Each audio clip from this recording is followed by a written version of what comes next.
Muhammadin wa ala alihi wa sahbihi ajma'in. Subhanaka la ilma lana illa ma 'allamtana innaka antal alimul hakim. Rabbi shrah li sadri wa yassir li amri wahlul 'uqdatam min lisani yafqahu qawli. Yang saya hormati DKM Mushola Al-Ikhlas, Bapak Ustaz Riyadi, Bapak Ustaz Asep, ada Ustaz Berdadi, juga siapa? Pak Triada.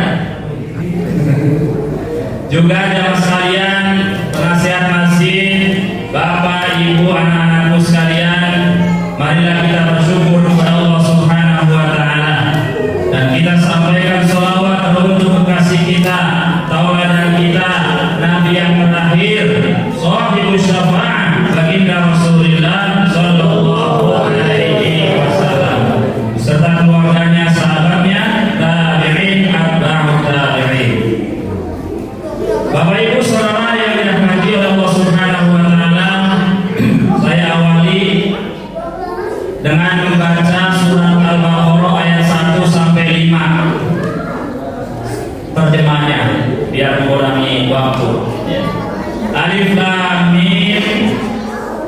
Kitab Al-Quran itu tidak ada keraguan di dalamnya, menjadi petunjuk bagi orang yang bertakwa, yaitu orang-orang yang beriman kepada yang gaib, mendirikan sholat dan menginfakkan sebagian rezeki yang kami berikan, dan orang-orang yang beriman kepada Al-Quran yang telah turun kepadamu dan kepada kitab yang turun sebelummu, dan mereka yang yakin terhadap hari akhirat.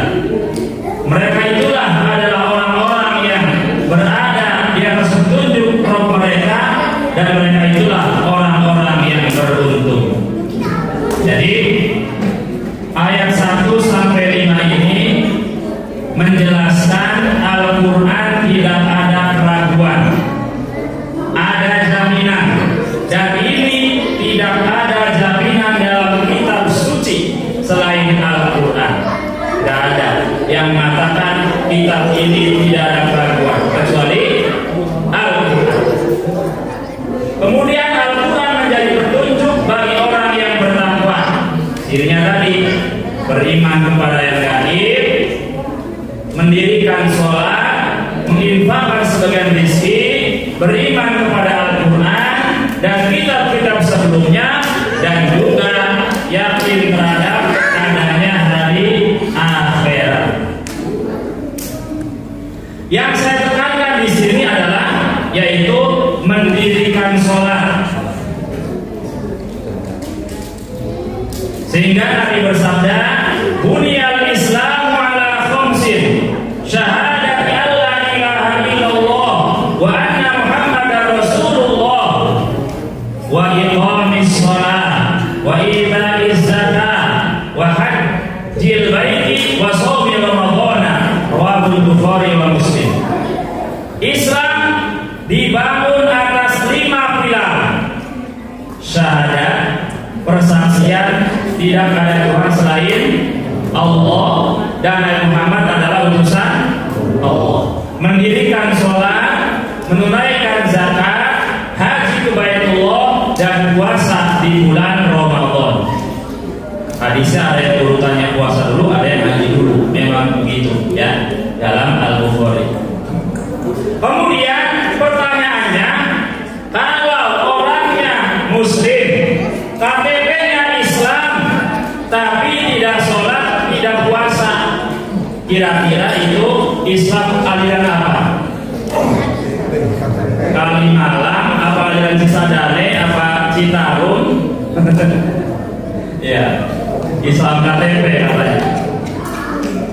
Ya, karena ada sebagian umat Islam yang begitu, hanya Islamnya KTP, enggak puasa, enggak sholat, sehingga yang masuk surga KTP-nya orangnya tahan dulu.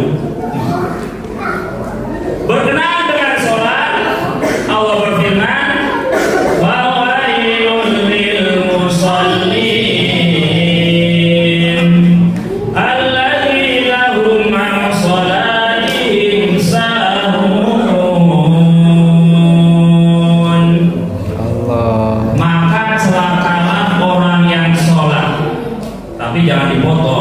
Ya, kalau dipotong ayat ini dipakai untuk kampanye PKI di zaman itu.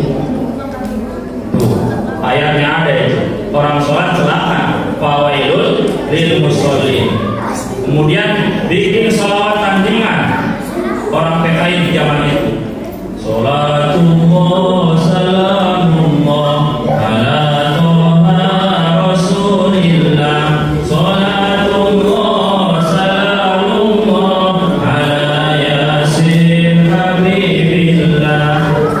Sholat kena rasolat kena sing penting melu Bung Karno. Sholat kena rasolat kena sing penting melu Bung Karno. Itu sholawatnya orang PKI.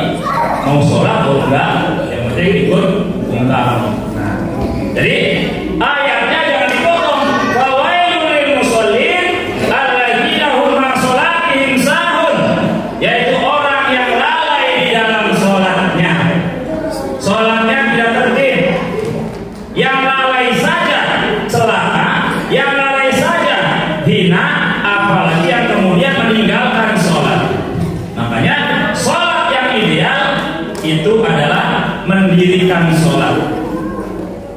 Kalau mendirikan sholat, maka harus memenuhi 3 syarat. Kalau kita nggak sakit, nggak safar, nggak kemana-mana, nggak ada uzur, sholat itu harus 3 syarat. Sholat di tempat dikumandangkan azan, seperti di masjid atau musola. Keadaannya berjamaah dan tepat waktu, enggak ada di luar waktu. Misalkan sholat zuhur di waktu asar pun nggak boleh. Ya, artinya tidak tertib, tidak mendirikan sholat. Kemudian juga selain tidak sholat, ada orang yang berpuasa, padahal ayatnya jelas, hafal semua, ya. Karena hafal artinya aja. Wahai orang-orang yang beriman, telah diwajibkan kepada kalian puasa sebagaimana telah diwajibkan kepada orang-orang sebelum kalian agar kalian bertakwa. Maka kembali lagi kita pertanyakan, orang Islam tidak sholat, tidak puasa, Islam aliran apa? Gitu kan? Karena konsekuensi daripada beriman yaitu kemudian menjalankan perintah Allah dan menjauhi larangan-larangan Allah.